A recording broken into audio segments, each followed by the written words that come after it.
हिंदू पुराणिक ग्रंथों में यह वर्णन मिलता है कि महाभारत के युद्ध में द्रोण पुत्र अश्वत्थामा ने ब्रह्मास्त्र का प्रयोग करते हुए जगत में हलचल मचा दी थी। कौरव पक्ष के बलवान योद्धा जैसे कि द्रोण, कर्ण, भीष्म पितामह, अश्वत्थामा और जयद्रथ को मारना तो लगभग नामुमकिन ही था, लेकिन जब श्री कृष्ण जिसके साथ हो वह सब कुछ होना संभव है। कुरुक्षेत्र युद्ध के अंत के बाद द्रोण पुत्र अश्वत्थामा ने जो अस्त्र छोड़ा था वह बहुत ही भयंकर अस्त्र था, जिसे पुराणों में ब्रह्मास्त्र नाम दिया गया है। ब्रह्मास्त्र ब्रह्मा जी द्वारा बनाया गया दिव्य अस्त्र था जो संपूर्ण जगत का विनाश करने में सक्षम था। कहते हैं कि गुरु द्रोण के पुत्र अश्वत्थामा ने ब्रह्मास्त्र का प्रयोग किया था, जिसके चलते इतना जोर का धमाका हुआ कि गर्भ में पल रहे शिशुओं तक की मौत हो गई थी। मोहनजोदड़ो में कुछ ऐसे कंकाल मिले हैं जिनमें रेडिएशन का असर होने की बात कही जा रही है। महाभारत के सौप्तिक पर्व के अध्याय 13 से 15 तक ब्रह्मास्त्र के परिणाम दिए गए हैं। यह परिणाम ऐसे ही हैं जैसे कि वर्तमान में परमाणु बम के छोड़े जाने के बाद घटित होते हैं। महाभारत में भी इसका वर्णन मिलता है,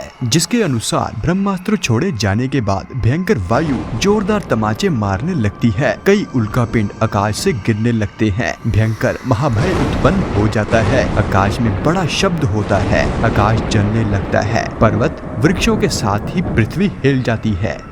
लेकिन वह क्या कारण था जिसके कारण अश्वत्थामा ने इस अस्त्र का प्रयोग किया था? तो चलिए मिलकर जानते हैं महाभारत के इस बेहतरीन और रोचक प्रसंग को। लेकिन उससे पहले मेरे एक प्रश्न का जवाब जरूर दें, और वह प्रश्न है कि उस युग का क्या नाम था जिसमें महाभारत युद्ध हुआ था? आपके ऑप्शंस हैं त्रेता युग, द्वापर युग, सतयुग या फिर कलयुग। कमेंट्स में अपने जवाब जरूर दें और सही उत्तर मिलेगा आपको वीडियो के अंत में।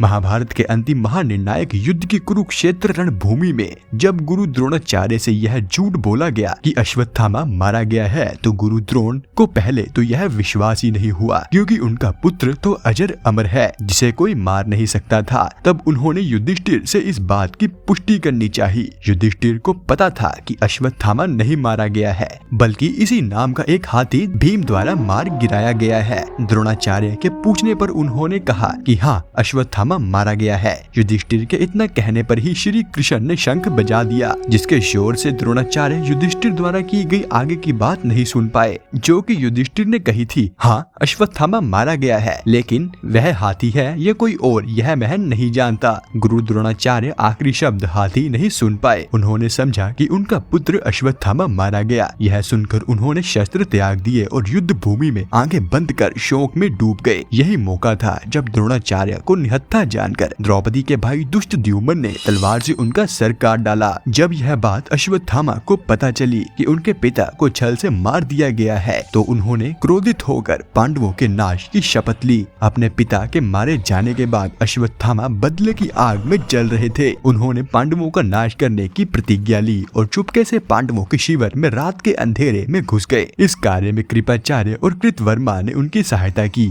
अश्वत्थामा ने पांडवों के बचे हुए वीर महारथियों को मार डाला। केवल यही नहीं, उसने पांडवों के 5 पुत्रों के भी सर काट डाले। पुत्रों की हत्या से दुखी द्रौपदी विलाप करने लगी। उसने पांडवों से कहा कि जिस मणि के कारण वह अजर अमर है, उस मणि को उसके मस्तक पर से उतार लो। अर्जुन ने जब यह भयंकर दृश्य देखा तो उसका दिल भी दहल गया। उसने अश्वत्थामा के सिर को काटने की प्रतिज्ञा ली। अर्जुन की प्रतिज्ञा सुनकर अश्वत्थामा वहाँ से भाग निकला। 5 पांडव और श्री कृष्ण अश्वत्थामा के पीछे चल पड़े। अश्वत्थामा को जब यह पता चला कि अर्जुन और श्री कृष्ण उसे पकड़ने के लिए उसके पीछे आ रहे हैं, तो वह वेद व्यास जी के आश्रम में जा पहुंचा। तभी वहां पर अर्जुन और श्री कृष्ण भी पहुंचते हैं। उन्हें देखकर अश्वत्थामा ने एक कुश को निकालकर मंत्र पढ़ने लगता है और उस कुश को ही ब्रह्मास्त्र बनाकर अर्जुन पर छोड़ देता है। यह देखकर श्री कृष्ण और वेद व्यास जी अचंभित हो जाते हैं। तब श्री कृष्ण के कहने पर अर्जुन भी ब्रह्मास्त्र का प्रयोग करता है। यह देखकर वेद व्यास जी घबरा जाते हैं और वह अपने बल से दोनों ब्रह्मास्त्र को बीच में ही रोककर कहते हैं कि अपने अपने ब्रह्मास्त्र को वापस लो, अन्यथा इस पृथ्वी का विनाश हो जाएगा। अर्जुन तो अपना ब्रह्मास्त्र वापस ले लेते हैं, परंतु अश्वत्थामा कहते हैं कि मैं ऐसा करने में असमर्थ हूँ।